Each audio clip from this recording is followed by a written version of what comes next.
Welcome to the New Intellectuals. My name is Jordan Camp. I'm Director of Research here at the People's Forum, and I'm really delighted to be speaking with Stephanie Weatherby Brito. Stephanie is a member of the Popular Education Project. She's part of the International People's Assembly and was active in the labor movement in California. So thanks so much for taking the time to talk to me today. Thank you.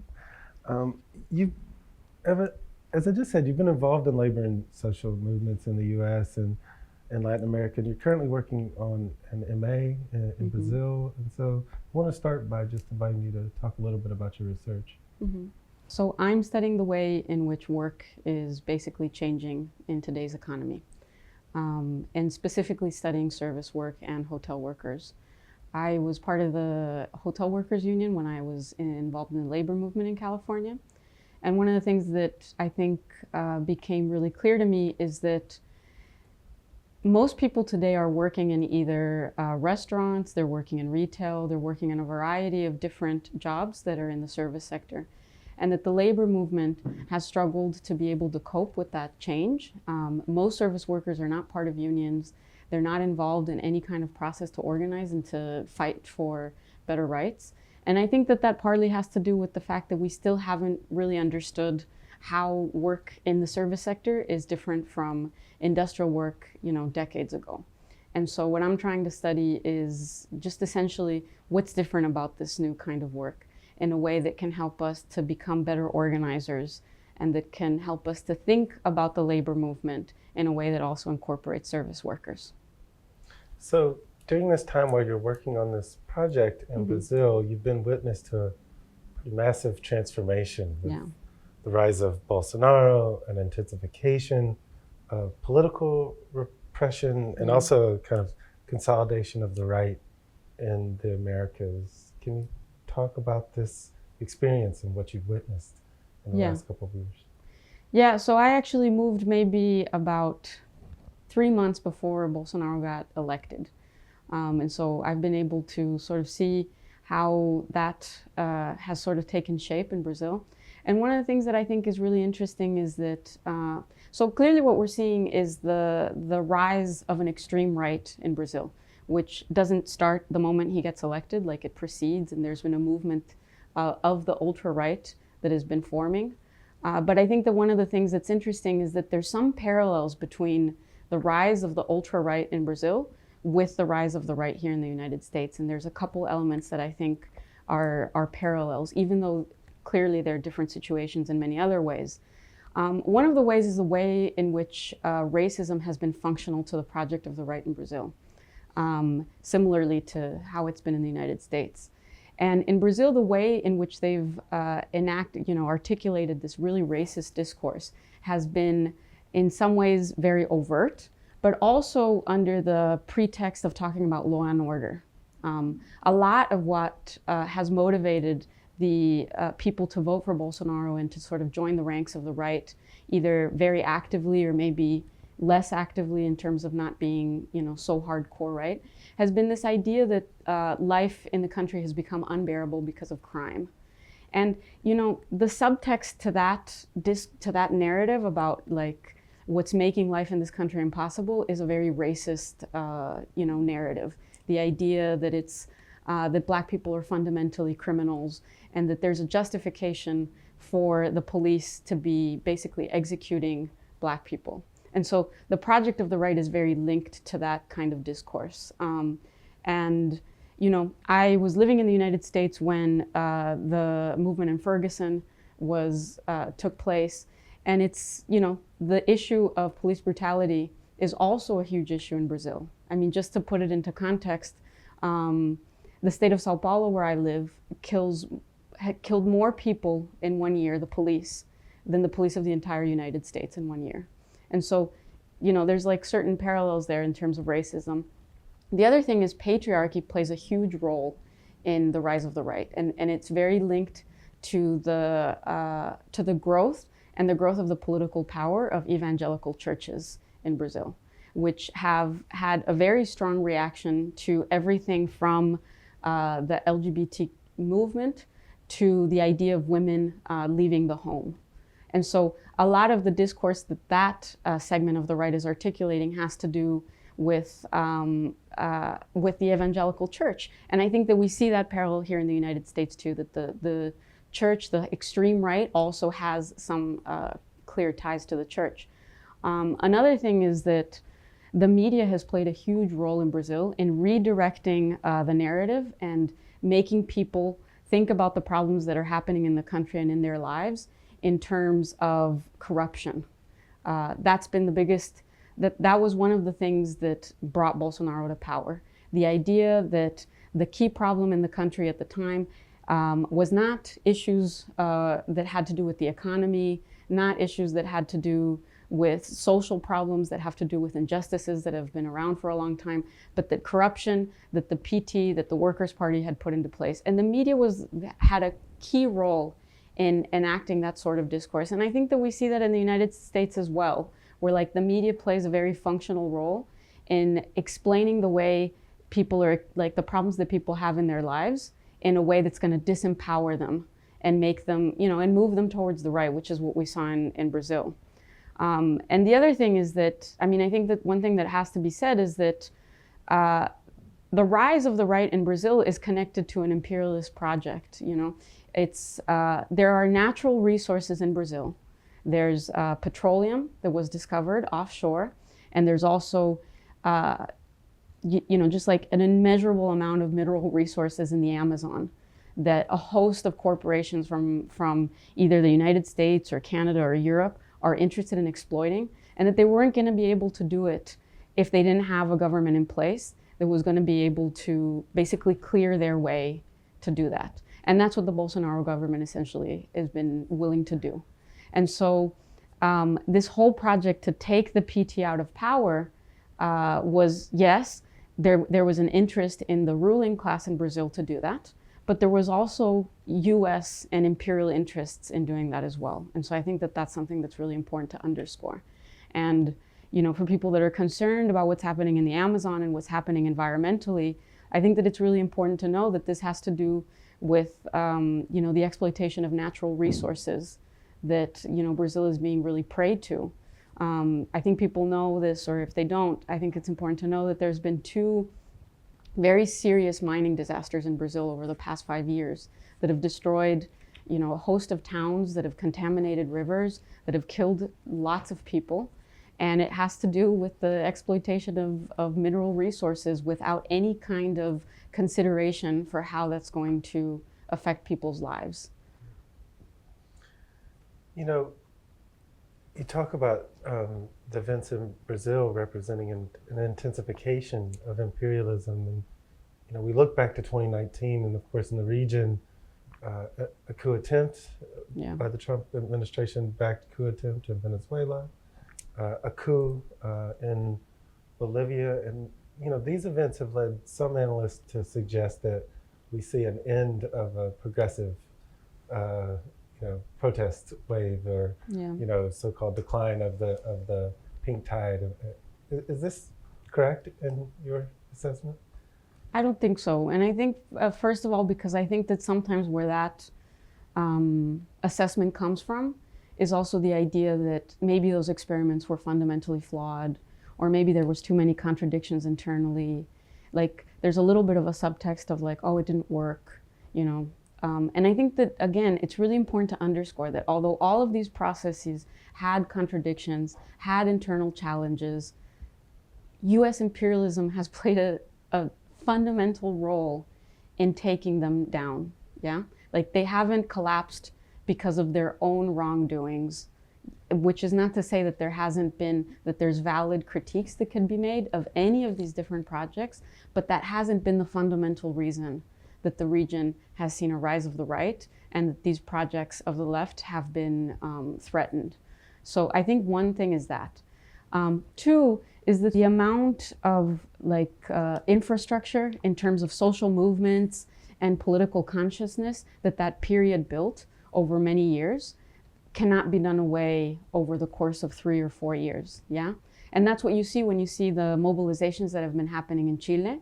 I mean, the movements and the left in Argentina didn't take Macri coming to power lying down. Like there was a big reaction to his government and to the different policies that he tried to implement. and you see, you see and Venezuela has also fought back this, this counterattack with a lot of social mobilization. So I think I think that it's very pessimistic to say that, but I think that it also like really misses who has been really behind these projects. Does that make sense? Like it's not just the governments that were in power. Like there is a lot of people and social movements that were responsible for bringing those governments into power, those left governments, and they're not going to disappear overnight. They're not going to disappear in the course of a coup. I mean, you can see it really clearly right now. The reason that there's repression in Bolivia is because there's still, there's a lot of people that are still supportive of Evo. There wouldn't be repression if there weren't people that were calling for Evo's return. Right. I mean, so in many ways, you could say that this events also represent a crisis of U.S. imperialism in the region. So what are some of the particular challenges that political and social movements in Latin America face in this moment, in this context of this crisis of legitimacy for imperialism? Well, I think one of them has to do with their ability to fight the narrative that the right has been propagating very successfully, because the right controls the media. I think that that's one of the things that's like very, automatic to point out. I mean, the media has been relentlessly attacking any left project in the region over the recent period. And so I think that as long as as the left doesn't develop their own alternative media sources to be able to counteract that narrative, which is in many ways full of lies, I think that that's going to be a challenge. And of course, in the same ways in which fake news played a role in the US election, it plays a role in all of the processes in Latin America too. Like there are these huge operations, like social media operations, that are entirely directed at disseminating fake news. So I think that that's one clear challenge that has to be gotten around. The other one is the escalation of repression. I mean, you look at places like Colombia, where being an organizer, where being active in social movements is almost a death sentence. And so that's a huge challenge. You have a very hard time consolidating a social movement when people are jailed and executed at the level that they are in a place like Colombia, for example. So I think that those are some of the challenges that movements are going to have to face.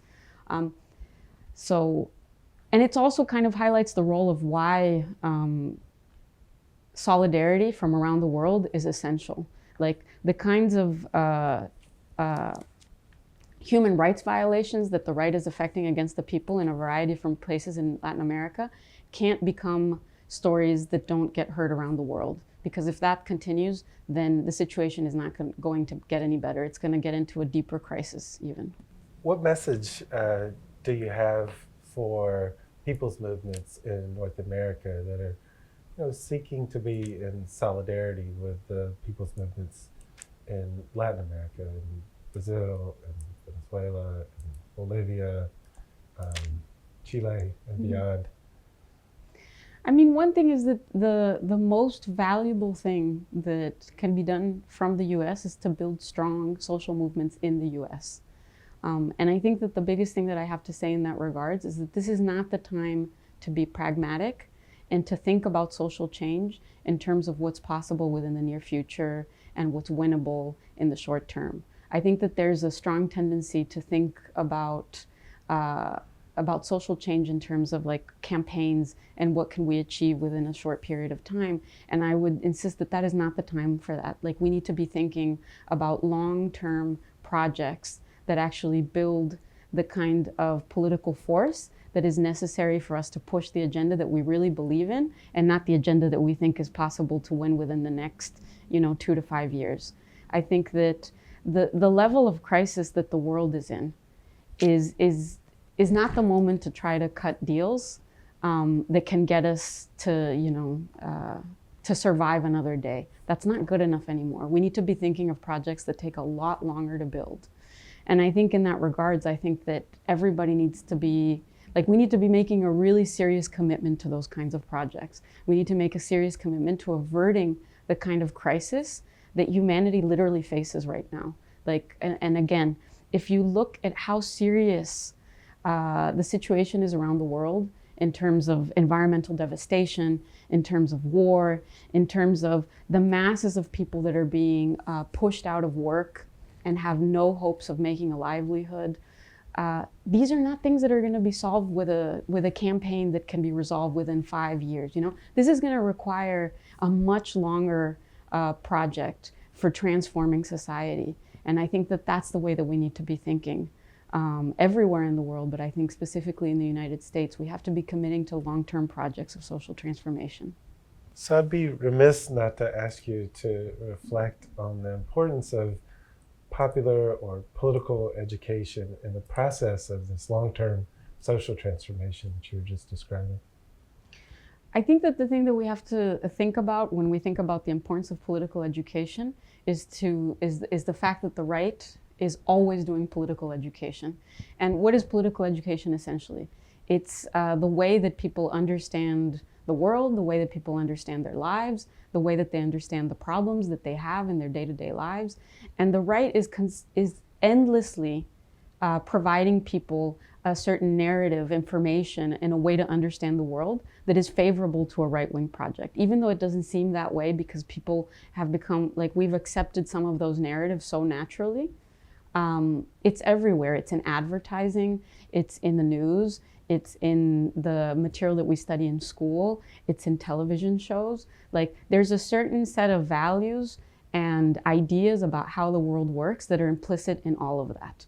And they're almost never favorable to a vision for transforming society in a way, you know, where, you know, people would actually live better lives, yeah?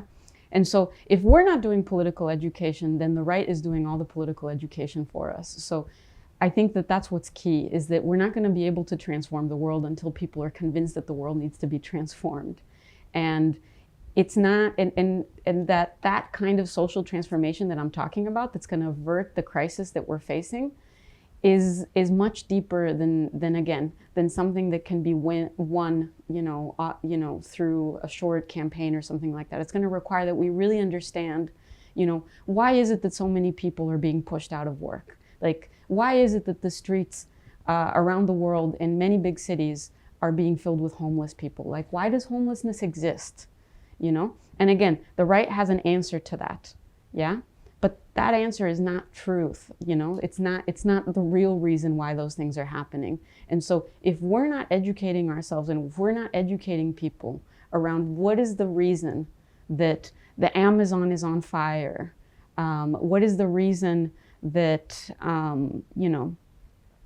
that there's a gap in pay between, you know, men and women, you know, then the right is going to have an answer for that. And so I think that sort of underscores why political education is so necessary right now, because if we're not doing it, then somebody else is doing it. If the left isn't doing it, if we're not educating people, then the values that people have are being informed by a right project. You know, some of the pushback that we hear about political education is that, you know, concepts like imperialism, concepts like capitalism, they're too difficult. You know, working people don't understand or have time to do that kind of level of study. What would you say to that? I think that that's absolutely not true. And I think that that's a slightly elitist argument.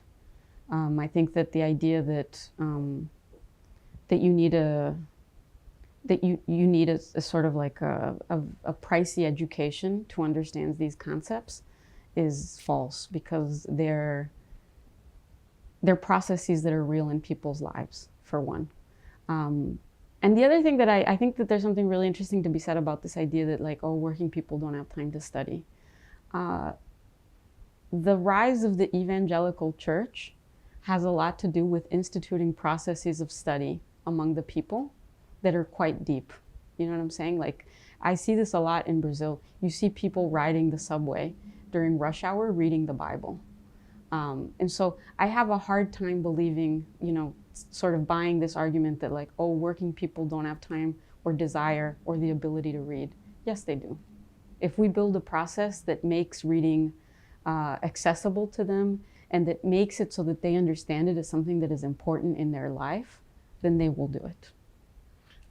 On the flip side, you often hear the argument that people know automatically how structures work by virtue of their experience.